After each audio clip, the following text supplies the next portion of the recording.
Welcome back to this Web Extra. I'm Marcia Franklin. I'm with Jerry Van Dyke. He was a captive of the Taliban in 2008 for 45 days, but he spent a lot of time in Afghanistan before that as well. And I wanted to ask you about an Idahoan who is captured by the Taliban right now since, I believe, June 2009, Bo Bergdahl. Do you have a sense of what's going on there? I know you do some commentating for CBS News, so you probably follow this story. I do, and I've even talked to people in the government, tied to the government, to try and do all that I can based upon my experiences, not just as a hostage, as he is a hostage now, but as one who understands the culture. So I do know some of what is going on, and I cannot talk about that, but I can say that a lot is being done to try and to get him out, without a doubt. And people are working on that right now. It's a long, long time to be with your horribly long time with your prisoners. And the last video or photo they released said that he was helping them make roadside bombs, that he'd become one of them. Right. And I would take that with a grain of salt. What you have to understand is that the Taliban and those around the Taliban, when I say those around the Taliban, elements perhaps of the Pakistani government, or not, or elements of Al-Qaeda, these people are very sophisticated, and what they're going to try to do, what they certainly tried to do with me, and he's a young man, is to try, and he's been there a very long time, and you do become close to your captors, because your captors give you food, and your captors protect you, and there are other Taliban groups that may want to capture him, because the one Taliban group will sell to another. And the Taliban, I say are and not is, are not monolithic. They compete with one another. So they need to protect this young man. At the same time, yes, they want to use him as a propaganda tool. I've seen some of the earlier videos. I remember the first video, they showed him eating, and I noticed that he was being fed well, and they're trying to show the Afghan government, the Afghan population, as well as the West, that we are different from the Americans. We know what you do with people in Guantanamo, and the Afghans themselves are very much aware and talk about and overly dramatize what the Americans may or may not be doing to the hundreds of detainees at Bagram Air Base and in other parts of Afghanistan. The Taliban are trying to show everybody that we're different now and that we will not harm anybody. So I honestly do not think that they will ever harm him. I think that they are treating him according to tribal law. I hope they will not harm him, and I don't believe they are harming him. They're doing all that they can to win him over, to try and get him to convert to Islam. And I think that they would, if he even said, I'm helping them make roadside bombs, or I've joined them, I wouldn't for 1 second consider him a traitor. No, I could say he probably has a rifle to his head. You're forced to say this. I honestly don't think he would ever do that. Another thing that they might possibly do, particularly because he's a young man, he's been there for 2 years, they tried to say to me, if you stay, we will find you a wife. And Al-Qaeda has intermarried among the Pashtuns. And he's been there a long time. And they said to me, if the Americans come and bomb here, they will never find you. We can take you up into the mountains. We can take you here and there, and no one will ever find you. And they'll say the same thing to him. So they're trying to do all to try and say to him, you're going to be here perhaps forever. Do you want to join us? So a camaraderie does develop, yes, what they call the Stockholm Syndrome, that you become close to your captors. So they will try to brainwash him in every possible way. It's so interesting that he's been alive for so long. At this moment in time, we believe he's alive. I do believe he's alive, and I do believe he's well, and I want to emphasize that based upon my knowledge and experience, I don't want to give false hopes, that I do not think that they will harm him. Right now, as we speak, our extension into Afghanistan, our military presence has been extended into 2014 instead of 2011. Is this a good thing? It's a realization that this is far more difficult than anyone had imagined. At the very beginning, the Americans were so proud, the right wing, the left wing, that we had destroyed the Taliban government, we had defeated the Taliban with so little money, with so few special forces soldiers, and how much better we were than the Soviet Union. We have more soldiers and Marines, more troops in Afghanistan today than the Soviet Union had during the 10 years that they were there. We backed, paying perhaps $5 billion to the Mujahideen to supply them with weapons, with ammunition, and with all types of materiel. Now we have, according to the Pentagon, about 25,000 Taliban.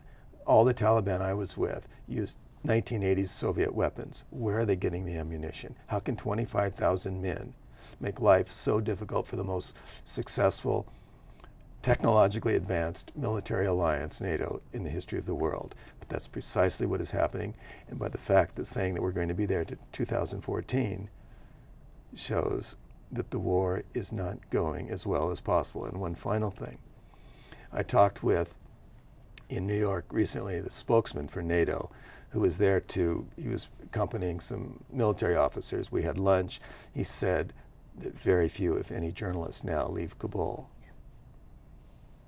The Taliban are everywhere. I have to say, I find in airports, it's a great place to talk to people because they'll tell you things because they figure that they're never going to see you again, I guess, maybe.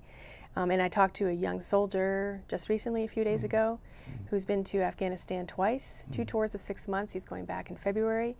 And I asked him why he thought we were there.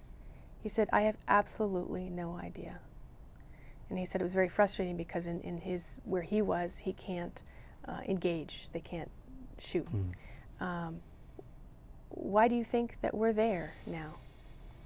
I think initially we were there, and for a long time we were there to destroy al-Qaeda. But that war has now morphed into a war against the Taliban. And President Karzai himself doesn't know ultimately what America's goals are. He doesn't know how long we're going to stay there. Therefore, he says all of these things essentially in the Washington Post just a few days ago that are anti-American in many ways, criticizing our policies. Are we there to surround Iran? Are we there in part for the soft containment of China?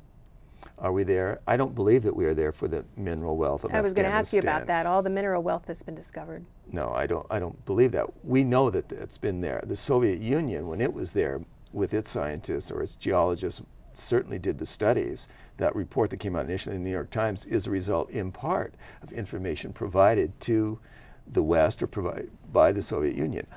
I don't know ultimately why we're there. I think there's a lot of pride. I think the Republicans are pushing very strongly. Everything I read from John McCain, even the former Vice President Dick Cheney, the United States, and George Bush in his book, or even in his interviews, praising President Obama for the efforts that he is of the United States in Afghanistan and Pakistan. The war is worse now than it was under President Bush. More drone attacks along the Afghan-Pakistani border under President Obama than under President Bush. The war is being ratcheted up.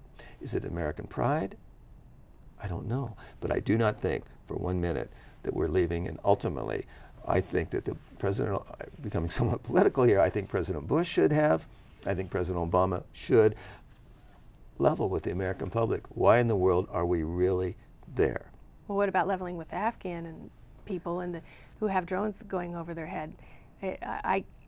I'm trying to imagine what that would be like. You've heard drones. Yeah. To hear them, to not know if they were going to drop something right near you. There are nighttime raids now. They're blowing up former supposedly booby-trapped homes of the Taliban. There's a lot of things happening that can cause civilian casualties. How can that help our cause? Now I'm sounding political. How can that help our cause with the Afghan people? Do they know why we're there? If you talk to people in the countryside and deeper into the mountains, they will tell you that, and every Taliban will tell you, that there is no difference between the Soviet Red Army and the American Army or the West. And they really don't talk about France or Italy or any other countries. They focus on the Americans. So in their minds, we have become the same.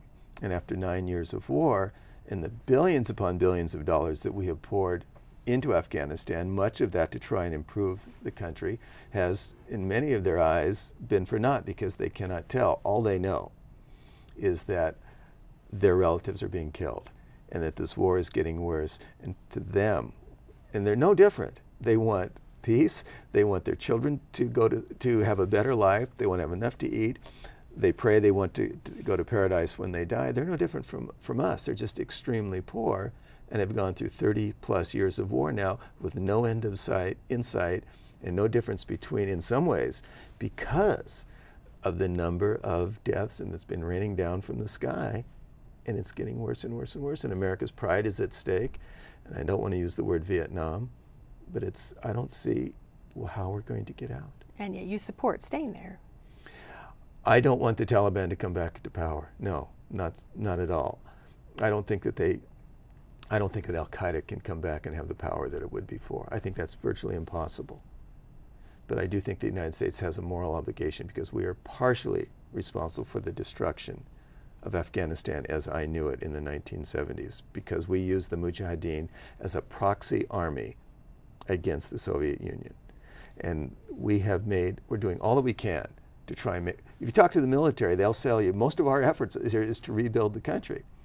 At the same time, the war is continuing, it's getting worse. And yeah, I oppose the invasion, and I said that publicly. I know you did, yeah. But I don't think the United States can leave right now. And finally, a lot of people in Idaho are familiar with Greg Mortensen, 3 Cups of Tea. His organization is over, the lead part of it is in Montana, I believe, and some Idahoans have even gone over and helped him. What do you think of his approach of building schools? He's worked with the Taliban for years and trying to win the hearts and minds and just provide some very basic services. I think Greg Mortensen, whom I've never met, is wonderful. I can't say enough good things about him and his work. What he is doing in building these schools, over 100 now, for girls. There's not a gun in sight, no military with him, and he works very closely and shows with the village leadership, everybody there, and shows respect for them. He understands their culture, understands the language, I'm sure, and gives them, I hate to use this word, empowerment. They work very closely together. And I thought it was fascinating that in a column in the New York Times by Tom Friedman, the most influential columnist perhaps in America, is writing about being on a helicopter with the chairman of the Joint Chiefs of Staff, Admiral Mullen, the most powerful military leader in the world, in a helicopter to Badakhshan, northeast Afghanistan, to visit Greg Mortensen, realizing the power that Mortensen has, or the effectiveness of working and treating people with respect. The military, for all its abilities, on one hand can be very, very almost naive, and which is one reason why we're having such trouble. That our 2 major operations, one in Kandahar ongoing now, and Marja to the west of Kandahar earlier this year, the code names for these operations were in Dari, language of the North. It's as if the United States is coming in with the Pashtuns' traditional enemies to wage war upon the Pashtuns. This is a very simple thing, but you have to understand the culture. You have to respect the culture, which is Greg Mortensen's principal strength. Well, I know you love and respect the culture as well, very much. And I hope you're one day able to return to the area, as I know it means so much to you. Thanks for taking the time to talk with me for a little bit longer. I appreciate it. You've been listening to a Dialogue Web Extra with Jerry Van Dyke, who's a journalist who spent a lot of time in Afghanistan and was captured by the Taliban in 2008. He's written a book about that called Captive. I'm Marcia Franklin. Thanks.